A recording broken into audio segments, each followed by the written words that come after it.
Well, good afternoon, everybody, and welcome to Uncommon Sense number 16 with myself, Craig Kumanis, and my co-host, Dean Holmes. Good Hey, Dean, how are afternoon. you, mate? Very good. Very good. Great to be here. Again, we keep coming back every fortnight, which is great for us. It is. And I think Dean's on a little bit of delay, but that's okay. We'll make it work. I'm just happy to be back on home deck. I've been at Botanic Gardens and on planes and all sorts of things, and Dean has carried us through beautifully. So it's nice to be back on home deck. And the first thing I want to say today is a shout out to event managers and conference organizers and the works.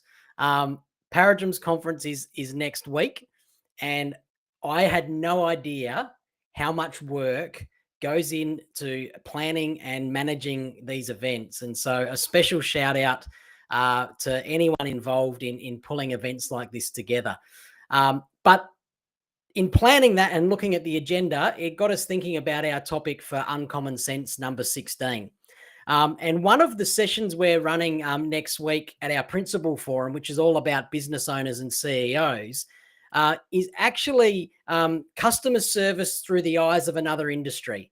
And we've actually got the director of hotels and residents for the Star coming to spend an hour with us to talk to us about how they do customer service and linking it to, well, as an advice business CEO or an advice business owner, what can I learn from another industry to put into my business? And when I spoke about that with Dean this morning, something that he's been focusing on as well is how we can learn through what other professionals do. So we thought, what the hell? It's Uncommon Sense number 16. Let's have that as the topic today. So why don't you kick us off, Dean? Cool. Thanks, Craig. So in preparation for today, we've randomly selected about 8 different professionals, and at the outset, we put everyone into professional category. So it's essentially professions, jobs, trades, etc. So we're not worried by that, but we want to pick each one and kind of have a conversation around what we can learn from each of them. And so, Craig, the plumber came up as number one. One of your good mates is a plumber. So what's your thing about plumbers? I'll tell you my thing, and then we'll move on to the next one. So it's quite funny because the big projects that I've had to have my mate come up from a plumbing perspective and do, like replacing stormwater because we're putting pools in and fixing bathrooms and all that kind of thing, it's always been when I've been on holidays. And what used to annoy him the most is I used to stand there with a cup of coffee and keep talking to him. And he once said to me, if you're just going to stand there, go and put some old clothes on and come out and help. Yep. And so I did. So, it was the break and I was out there and shoveling and doing all sorts of stuff. But the one thing my friend Heath taught me through all of this and through anything is he kept saying to me, Craig, if you're going to do something, you need the right tool to do that job. Yep. So don't try and prune roses with a small pair of scissors. Don't try and dig this trench with just a small shovel. Go get a pick. Make sure you break the ground up first. Then when you're shoveling, make sure you've got a proper shovel that actually can take the level of dirt that you need and move it around. Because I was finding for all those home jobs that I'm not good at, I was always trying to take a shortcut. Like, I'll just grab this or grab that, and I'll use this for that. I'll tie up the roses with a piece of old cable rather than using a proper thing that you should tie them up with and stuff, just trying to get things done. Yeah. And, he really taught me, and in watching him and his craft and, just having an excited look through the back of his van, because there's all these tools that I never get to play with. He's always said to me, and now it's in the etch in the back of my brain, whether it's something I'm doing at work or home or whatever, go and find the right tool, go and get the right piece of whatever it is that you need for that job and use it, and it will make your life so much easier. Absolutely. And I call that, Craig, like your tools of trade. Yes. And it sometimes frustrates me when I talk to bigger, like, employees of bigger companies, and they're like, oh yeah, my computer's old, I can't get a webcam, or I can't get a keyboard or anything like that. Like, I remember when lockdown happened, there was companies emailing out their staff saying, under no circumstances are you allowed to take the monitors from the office to work from home, or something silly like that. And I've always got this thing that, especially in knowledge workers, the tools of trade that we need is actually relatively small, like laptop, webcam, a fancy light, and a microphone above your head. And you're sort of done in terms of tools of trade. But yet it's sometimes really hard to even get that out of your employer. And my plumber story, Craig, is actually, if a plumber wants to bring on a second plumber to grow his business, the investment that that plumber has to put in is $100,000. Mm. Truck, full setup of the equipment that you just The spoke right tools. about, the right tools for all the jobs of the plumber. And so if you think about that, and how lucky we are in financial planning as the example of, if we want to grow our business, the things that we have to buy before the salary we have to pay is actually very minimal. And the salary we pay for an advisor and a plumber is actually closer than what you would think. Yes, So definitely. that's the plumbers, Craig. So we'll keep motoring along. So I'll take the next one because I'm obviously passionate about this. So the bricklayer is in the same field, but my old man's a bricklayer, so I've got firsthand stories of a variety of different things in relation to bricklaying. The one, his dad used to hold his hands up when he used to get home from work every day with the calluses, and he's like, use your brain, son, don't use your hands. So he taught me that one. But the interesting thing that he's doing now, he's still doing it, is that dad now lays bricks that cost $16 each. Okay. Wow. So the normal brick is, I was just Googling it just to get the numbers, but the normal brick is like $2, $3, or $4, depending on the quality of what you want.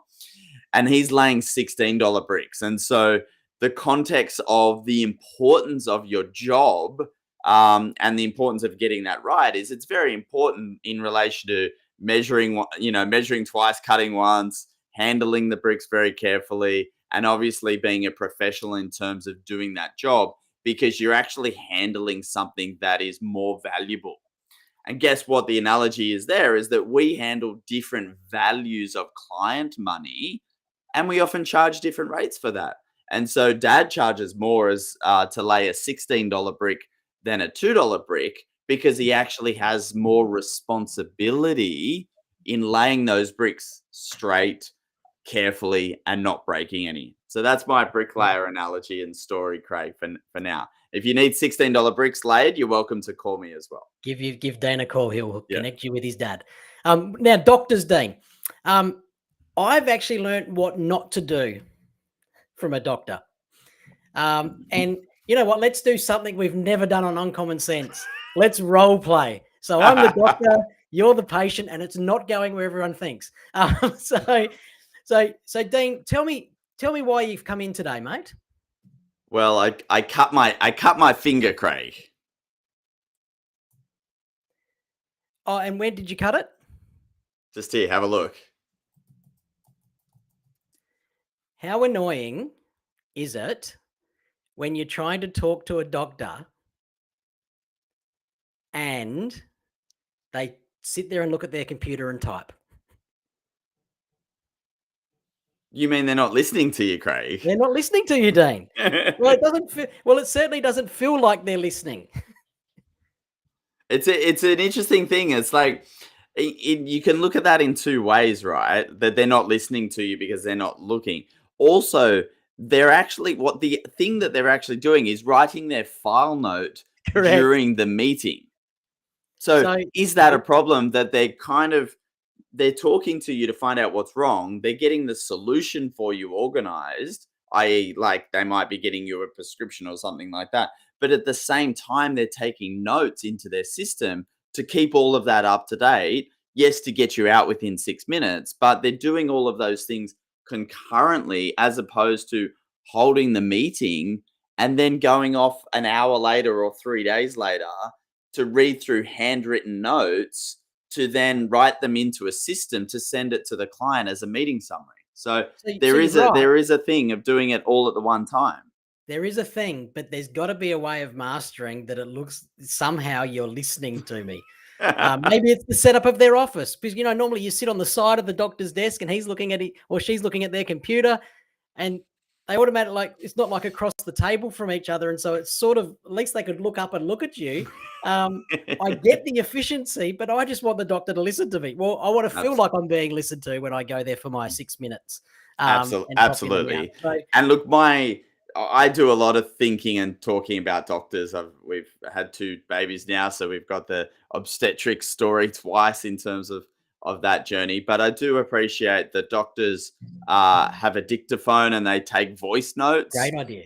constantly in terms of what's going on a per patient basis. And so they've been doing that for 20 years. So we should be able to catch up and learn from them in terms of dictating notes, for example. Yep. And the other thing is they're really specific on what their job is. They don't run the credit card machine. They don't make appointments. They don't do any of the administration within their role. They're pretty specific on the bit that they do.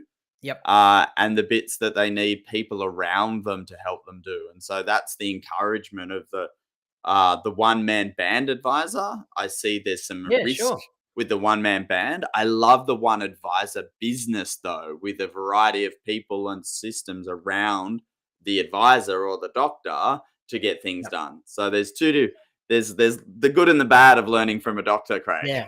Can I give you the positive doctor story though, which I think we can link in really nicely as well. My son recently fractured his knee. He's 13 years old.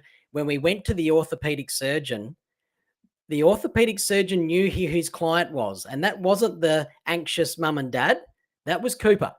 And so the orthopedic surgeon actually said to us, look, I'm going to do a lot of talking with Cooper. And if you don't mind, I'll come back and chat with you, but let me go and actually talk with him.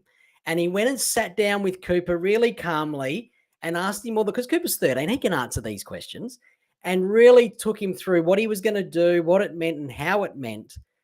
And when I watched that part of that, like, I now have this guy in the top 3 or 4 doctors I've ever had experience with.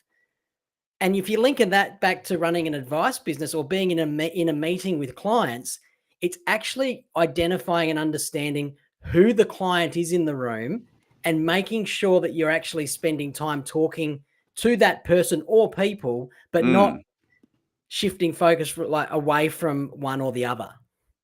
Yeah, very good. And good to learn and always think about how we might treat 2 partners, husband and husband, or husband and wife, or wife and wife, like how we treat the 2 of them within the meeting, because they obviously have different interests and levels of knowledge and things like that as well. Definitely. Craig, next one. Well, so off the doctors, but onto the more important people who are there for you all the time, the nurses. Bedside manner, all of those things. They're the ones that probably get all of the heartache and pain. They're the ones on the end of the buzzer that have to deal with a whole range of things, along with probably being fatigued, exhausted, tired, and all of those things. And how to put a wall up to that when you have to go in and be with a patient and be at your best. I think we see that from all of our nurses day in, day out, Dean. Yeah, absolutely. And the thing I think about it for financial planning and for financial services in relation to the nurse is that someone that deals with the client doesn't have to be the specialist. And so that's something I'm constantly talking to practices about, is that the person that's the relationship manager, or the person talking to your client, or the client, doesn't have to be a financial advisor at all points in time. And often nurses or other people within our businesses can have a better degree of empathy and talk to clients about certain things instead of the specialist coming in and sort of having all the conversations. And so the thought exercise for us all is to think, well, how can we have more nurses within our businesses and actually empower them to talk to clients more, with the view of getting a better service along the way, but also reducing the number of advisor interactions. If you can increase your nurse face-to-face time and decrease your doctor face-to-face time, it's going to be much better. Absolutely. Now, one that I rely on a lot, Dean, is the pilots. And I love your pilot story regarding the checklist. So I'm not going to steal it. I want you to tell it. So the thing about pilots is that they are very highly trained and experienced, and obviously have a very important job within flying a plane. However, they always use checklists to ensure that it is safe to take off. And so, no amount of age, experience, or arrogance stops them using their checklists. And I think that that's a really good thing for us to think about within our businesses in relation to checking our work in general. Doesn't matter what age you are. I remember having millennials in typing emails and thinking that they're 100% correct, and not having to check their work, all the way up to me forgetting to check my work. And so the element of checking our work is in our world, but also having these checklists at different points in time to go through a disciplined process to make sure that that piece of work is completed to the standard that's been agreed. We call it PB standard, but completed to the standard that's agreed so that it can go out of the office. And so always checklists are incredibly powerful. And I always love to talk about the pilots because they use them all the time, first and foremost. The other pilot story is they're always off course, be it 1% or 2% at every point in time. They're constantly checking their plan and coming back onto course. So we can learn a lot from pilots as well, Craig. We can, mate. And often, it's a 20-cent light globe that could be detrimental to them. So making sure these things work is important. But the other thing I've heard you talk about before, Dane, with pilots is they don't actually turn on their microphone and run the entire plane through that checklist either. Oh, yes. They come and talk to you to say, welcome, we're glad to have you on board. Thank you for flying with us. And then they turn it off. They don't sit there and go, now I'm just going to check if the 20-cent light globe works. Yes. The landing gears in operation. Yes. And, liken that back to advice. We have checklists and documents and things that I know lots of people go, they make no sense for a client. So into your business, it's about how do you put them behind the scenes rather than in front.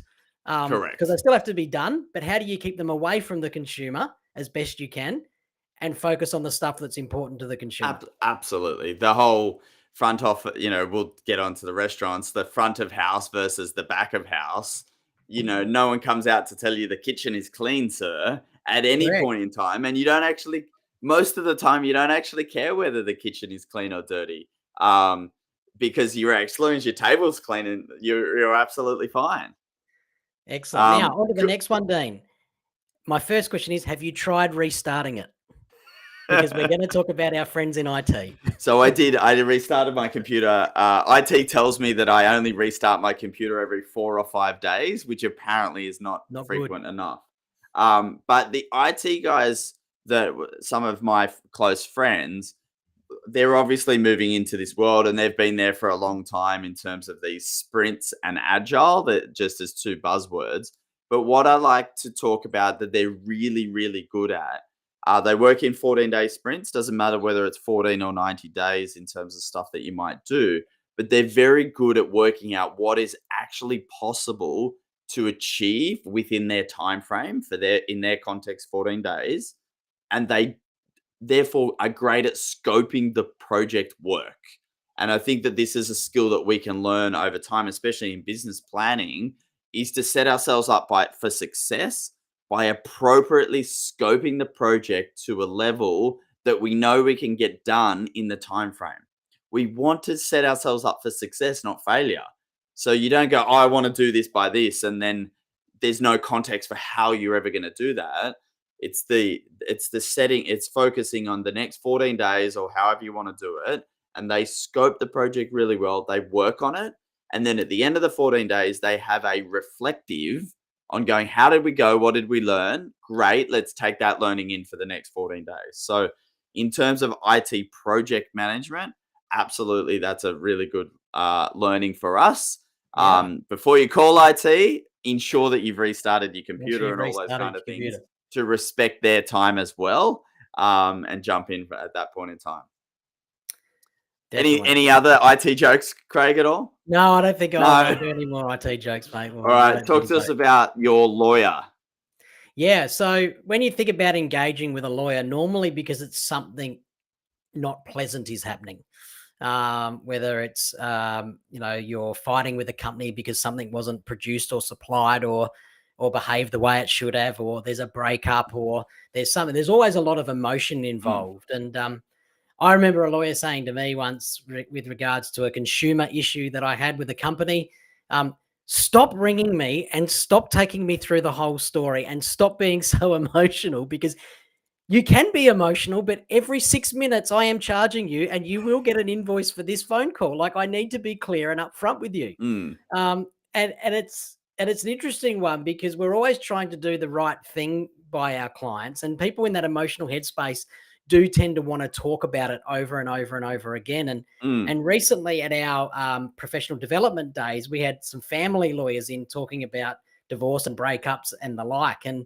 I'd posed that same question to her, and I said, "How do you deal with the client's emotion of the whole thing?" And she said, "Look, I really calmly speak to them and say that my role in this is to help you get X. I'm very expensive. This is my hourly rate. And you know what? If you need to work through the emotions of the situation and a lot of the other things, we've got some very good counselors who cost about half of what Mm. I do. And so we can actually get you to spend that time with them. And so that the time with us is made efficient so that we can get you your outcome." Yeah. And I thought that was a really, because it'd be easy just to sit back, right, and let them go and go and go and just charge them. But they're not being efficient in getting what they need to get done by hearing that. So to helping a client realize that there are other professionals that can help them. And by the way, they did the same for financial advice. It was, we're not financial advisors. You need a financial advisor as well. Mm. Um, so that we can minimize your time with us from an expense perspective, but maximize the output. Very good. Very good. I think that that's a good thing in terms of just leveraging off their subject matter expertise at different points in time. The what not to do with lawyers is paper.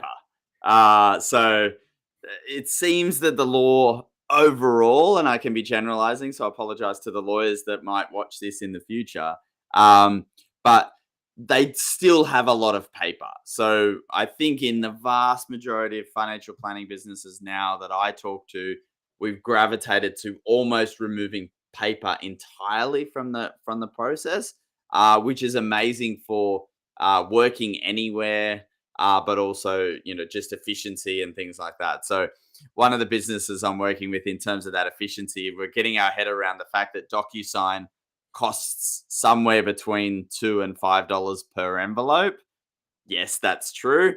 But the efficiency gained from not having paper and scanning it and not having to work out of how to file it is obviously greater than the cost to DocuSign or one of their competitors.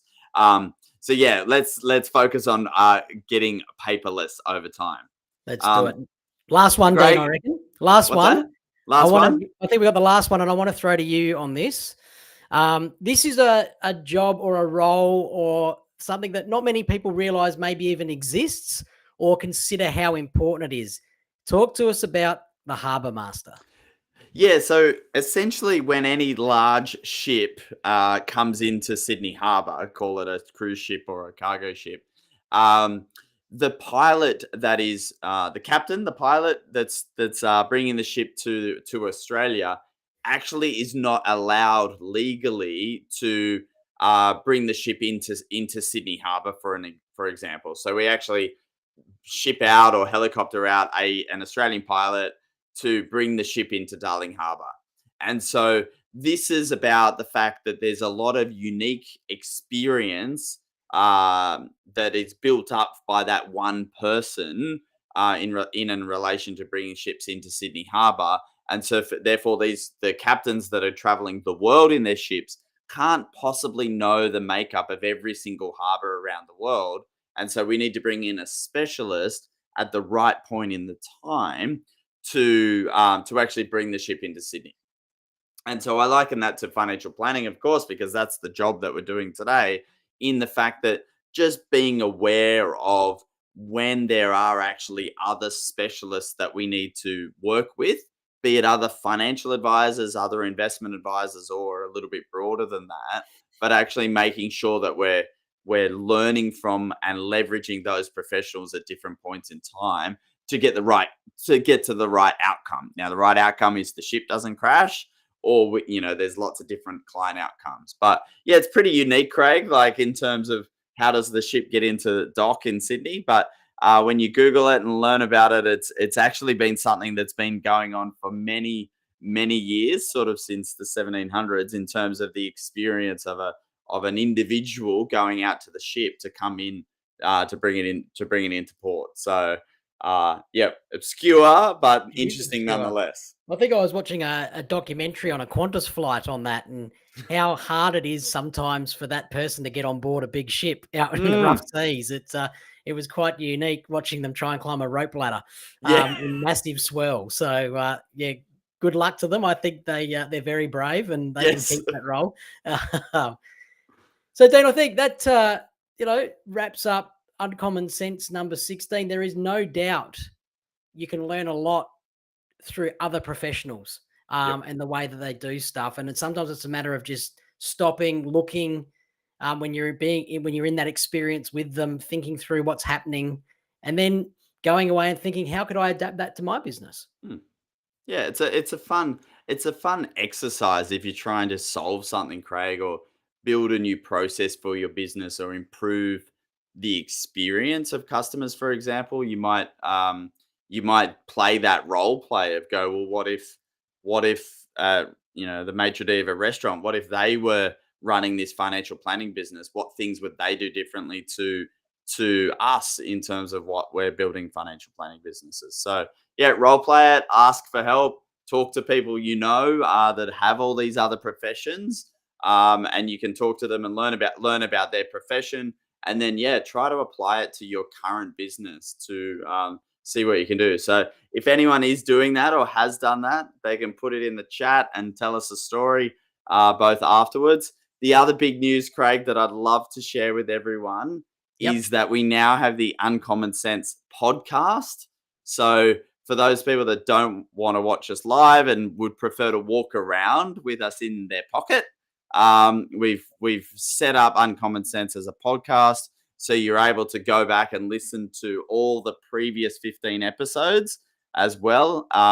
My tip is that you can watch it at 1.2 times, which means you can get More through efficient. get through efficiently a few more episodes. But yeah, we thought that that's another great way for people to listen in. So check that out on your favorite podcast provider. Hashtag almost famous. Created our own famous. Thanks, everyone. Thanks, Have a everyone. good afternoon. Bye.